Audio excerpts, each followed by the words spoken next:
दोस्तों, जब भी आपको कोई भी चीज उसकी वैल्यू से कम प्राइस में मिलती है तो आप उसे ज्यादा से ज्यादा खरीदना चाहते हैं। जैसे कि सेल्स को ही ले लो। Amazon, फ्लिपकार्ट जैसे शॉपिंग ऐप पे सेल्स की अनाउंसमेंट होती नहीं है कि आप अपने शॉपिंग कार्ट में वो सब चीज ऐड करना चाहते हो जो आपको डिस्काउंटेड प्राइस में खरीदना है। फॉर एग्जाम्पल, 1000 रुपए की प्रोडक्ट 700 या 800 रुपए में मिल जाती है तो आप उसे बाय कर लेते हैं। लेकिन ऐसे ही डिस्काउंटेड प्राइस में आपको किसी कंपनी के शेयर्स मिल जाए तो, लेकिन क्या ऐसा सच में पॉसिबल है? जी हाँ, ऐसा पॉसिबल है। और किसी कंपनी की वैल्यूएशन से कम प्राइस पे शेयर्स खरीदने को ही वैल्यू इन्वेस्टिंग कहा जाता है। यानी शेयर्स तब खरीदे जब शेयर डिस्काउंटेड प्राइस में मिल रहा हो। ऐसे डिस्काउंट में मिलने वाले स्टॉक्स को अंडर वैल्यूड स्टॉक भी कहा जाता है। अब सिंपल लैंग्वेज में देखें तो सही समय पे सही प्राइस आने पर बाय करने को ही वैल्यू इन्वेस्टिंग कहा जाता है। और वैसे तो स्टॉक मार्केट में इन्वेस्टिंग करने के बहुत सारे इन्वेस्टिंग स्ट्रेटेजी हैं, बट जिस स्ट्रेटेजीज ने सबसे ज्यादा और कंटिन्यूअस प्रॉफिट बना के दिया है वो है वैल्यू इन्वेस्टिंग।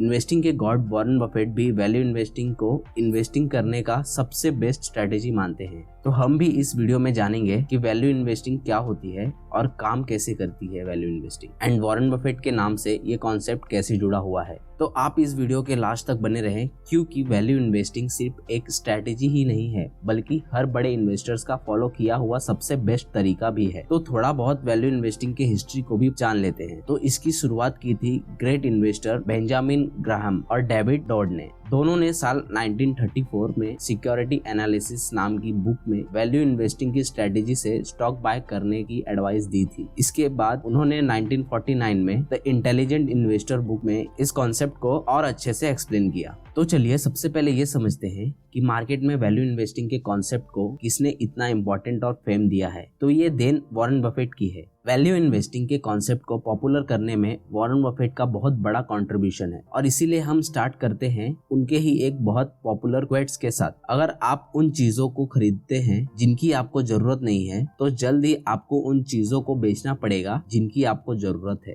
वॉरेन बफेट ने इस क्वेट्स को अपनी लाइफ में भी अप्लाई किया और इसलिए तो वो आज इतने बड़े लेजेंड बन पाए हैं। वॉरेन बफेट स्टॉक मार्केट में आने से पहले एक सेल्समैन का काम करते थे, और फिर एक दिन वो द इंटेलिजेंट इन्वेस्टर नाम की बुक जिसे बेंजामिन ग्राहम ने लिखी थी उनको फॉलो करके वैल्यू इन्वेस्टिंग को समझा और इस कॉन्सेप्ट को वर्ल्ड के सामने लेकर आते हैं। इसके बाद क्या हुआ ये तो आप लोग जानते ही हो। उनका इन्वेस्टिंग करने का एक ही मोटिव होता था कि जिन पैसों को आप इन्वेस्ट कर रहे हैं वो पैसे आने वाले टाइम में आपको एक वैल्यू दे सके। इसी पे डिपेंडेंट वॉरेन बफेट का एक और फेमस क्वेट है, अगर कोई आज पेड़ के नीचे छाव में बैठा है तो उसकी वजह है कि किसी ने बहुत टाइम पहले एक पेड़ लगाया होगा। वैल्यू इन्वेस्टिंग करने के लिए कंपनी की इंट्रिंसिक वैल्यू एनालाइज करना बहुत जरूरी है, जिसके लिए पहले आपको कंपनी का फंडामेंटल एनालिसिस करना होगा। तो किसी भी कंपनी का फंडामेंटल एनालिसिस करने के लिए ये 3 इंपॉर्टेंट चीजों के बारे में जानना जरूरी है। पहला balance sheet, second income statement, third cash flow statement. यहाँ से आप कंपनी के एसेट्स, लायबिलिटीज, प्रॉफिट और लॉस, कंपनी में आने वाले कैश और बाकी खर्चों के बारे में अच्छे से जान सकते हैं, जिसके बेसिस पर आप स्टॉक मार्केट में वैल्यू इन्वेस्टिंग करने का डिसीजन लेकर अपने रिटर्न्स को फिक्स कर सकते हो। इन सभी एक्सपेक्ट से आप कंपनी के इंट्रिंसिक वैल्यू की इंफॉर्मेशन पा सकते हैं। वैल्यू इन्वेस्टिंग एक इन्वेस्टमेंट स्ट्रेटेजी है जिसमें इन्वेस्टर उन स्टॉक्स को चूज करता है जो इंट्रिंसिक वैल्यू से कम प्राइस पे ट्रेड कर रहा है।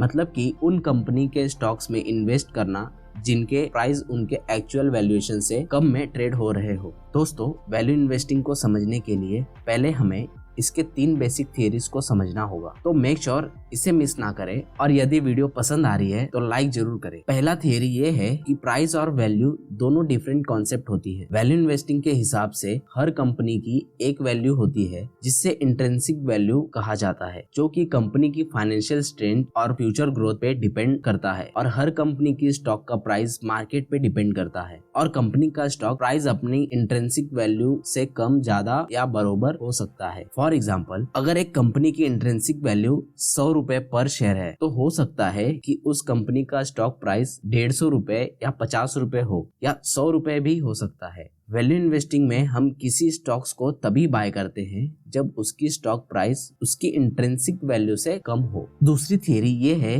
कि स्टॉक मार्केट में शेयर प्राइस का ऊपर नीचे होना रिस्क नहीं बल्कि अपॉर्चुनिटी है। फ्रेंड्स, जनरली फाइनेंस में ये माना जाता है किसी स्टॉक्स की प्राइस जितनी तेजी से चेंज होती है वो स्टॉक उतना रिस्की होता है, बट वैल्यू इन्वेस्टिंग इस लॉजिक को बिल्कुल फॉलो नहीं करता। इसके अकॉर्डिंग शेयर प्राइस की तेजी से चेंज होने पर ही स्टॉक की प्राइस इंट्रिंसिक वैल्यू से कम हो जाती है, जिससे हमें अंडरवैल्यूड स्टॉक बाय करने का चांस मिलता है और अंडरवैल्यूड स्टॉक को बाय करने में रिस्क ज्यादा नहीं बल्कि कम होता है। फॉर एग्जाम्पल, हमें 100 रुपीज का स्टॉक 80 रुपीज या 70 रुपीज या फिर 50 रुपीज में भी मिल सकता है। एंड तीसरी थियरी ये है कि किसी भी स्टॉक की प्राइस लॉन्ग टर्म में अपने इंट्रिंसिक वैल्यू को ही फॉलो करती है। दोस्तों, शॉर्ट टर्म में स्टॉक की प्राइस अपनी इंट्रिंसिक वैल्यू से कम या ज्यादा हो सकता है, लेकिन लॉन्ग टर्म में हर कंपनी का स्टॉक प्राइस अपने इंट्रिंसिक वैल्यू को ही रिप्रेजेंट करता है। एग्जाम्पल के लिए हो सकता है कि एक कंपनी की इंट्रिंसिक वैल्यू 100 रुपए है और मार्केट में उसकी प्राइस 50 रुपए हो जाए, लेकिन लॉन्ग टर्म में इस स्टॉक की प्राइस अपनी इंट्रिंसिक वैल्यू यानी कि 100 रुपए तक जरूर जाएगी। साथ ही ये भी हो सकता है कि ये स्टॉक की इंट्रिंसिक वैल्यू 50 हो और मार्केट में उसकी प्राइस 100 रुपए हो जाए, लेकिन लॉन्ग टर्म में उस स्टॉक की प्राइस भी अपनी इंट्रिंसिक वैल्यू पे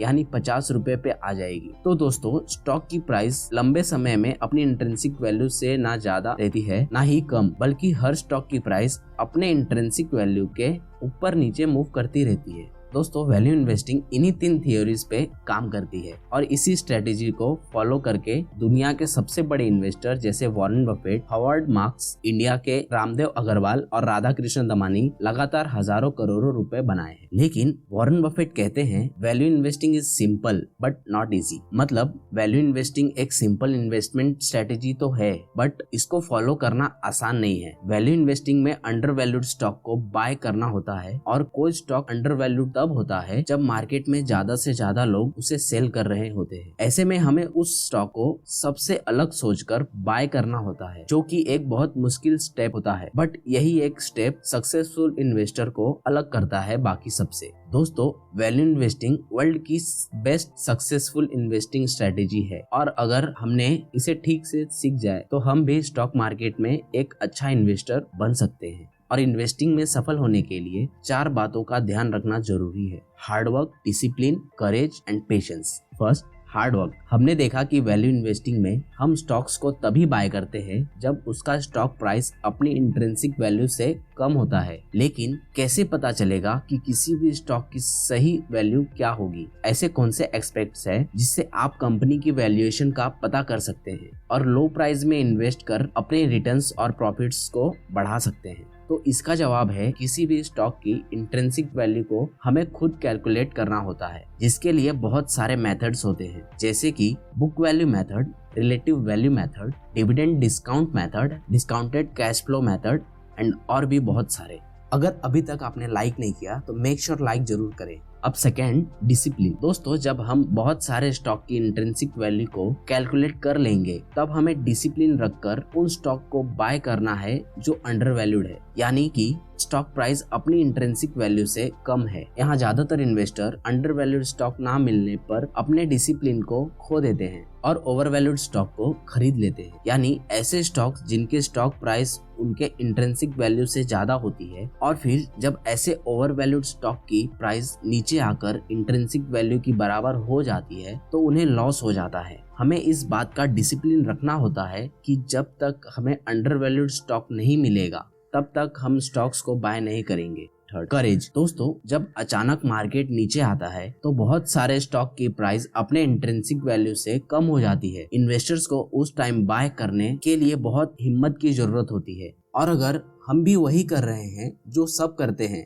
तो हमारा इन्वेस्टमेंट रिजल्ट भी बाकियों जैसा ही होगा। इसीलिए हमें गिरते मार्केट में ही वैल्यू इन्वेस्टिंग को अपने ऊपर फुल कॉन्फिडेंस और ट्रस्ट रखना चाहिए। अब अगर बात करें 2008 की तो वैल्यू इन्वेस्टिंग के लिए ये काफी मुश्किल टाइम था, क्योंकि उन्हें उस टाइम शेयर्स खरीदने का डिसीजंस लेना था जब बाकी इन्वेस्टर्स बेच रहे थे। एक राइट डिसीजंस लेने के लिए उन्होंने सिर्फ यही 3 थियोरीज को ही फॉलो करते हुए 2008 में काफी इंपॉर्टेंट डिसीजंस लिए थे। सिंपल लैंग्वेज में देखें तो वैल्यू इन्वेस्टमेंट में आपको भेड़ चाल से परे हटकर लॉजिकल थिंकिंग करके अच्छी कंपनी में इन्वेस्ट करना होता है। आपको वीडियो पसंद आ रही है तो मेक श्योर लाइक जरूर करें। Fourth one, patience. Value investing में हमें स्टॉक को उसके इंट्रिंसिक वैल्यू से कम प्राइस में बाय करना होता है और हम स्टॉक्स को तब सेल करते हैं जब उसकी प्राइस अपने इंट्रिंसिक वैल्यू के आसपास आ जाए या उससे ज्यादा हो जाए। और दोस्तों, हमारे बाय किए हुए स्टॉक की प्राइस बढ़कर अपने इंट्रिंसिक वैल्यू तक कब होगी ये हम भी नहीं जानते। इसीलिए हमें अंडर वैल्यूड स्टॉक को बाय करने के बाद पेशेंस रखना जरूरी है। फॉर एग्जाम्पल, हमने एक स्टॉक की इंट्रिंसिक वैल्यू 200 कैलकुलेट की और उसी स्टॉक को 150 रुपए में बाय किया, बट अगर 3 मंथ के बाद भी उस शेयर्स की प्राइस 150 ही है तो हमें उसे सेल नहीं करना है। हमें यहाँ पेशेंस रखना है और स्टॉक की प्राइस को अपने इंट्रिंसिक वैल्यू के आसपास जाने तक वेट करना पड़ेगा। ज्यादातर इन्वेस्टर्स ये पेशेंस नहीं रख पाते और फिर उन्हें लॉस होता है। हर स्टॉक को अपने इंट्रिंसिक वैल्यू तक पहुँचने में अलग अलग टाइम लग सकता है। हो सकता है कि स्टॉक 3 महीने में ही अपने इंट्रिंसिक वैल्यू के आसपास जाए और किसी स्टॉक को 2 साल लग जाए। बट अगर हमारा इंट्रिंसिक वैल्यू का कैलकुलेशन सही है तो हमें पेशेंस से उस स्टॉक के साथ बने रहना होगा। हमें सक्सेसफुल होने के लिए अपने इमोशंस पे कंट्रोल रखना बहुत ही जरूरी है, क्योंकि बिना इमोशन कंट्रोल किए हम अंडरवैल्यूड स्टॉक को मार्केट के अगेंस्ट जाकर बाय नहीं कर पाएंगे और फिर जब स्टॉक इंट्रिंसिक वैल्यू तक पहुंचने में टाइम लेगा तो हम उसे सेल ना करें। इसके लिए अपने इमोशन को कंट्रोल करना होगा ताकि हम स्टॉक को अपने इंट्रिंसिक वैल्यू तक जाने का वेट कर सके। तो आज की वीडियो में इतना ही। उम्मीद करता हूँ आपको ये वीडियो से कुछ सीखने जरूर मिला हो और अगर वीडियो अच्छी लगी तो लाइक जरूर करें और सब्सक्राइब करके बेल आइकन जरूर प्रेस कर लें लेटेस्ट अपडेट के लिए। नेक्स्ट वीडियो में ऐसे ही इंटरेस्टिंग और नॉलेज भरे वीडियोस के साथ मिलते हैं।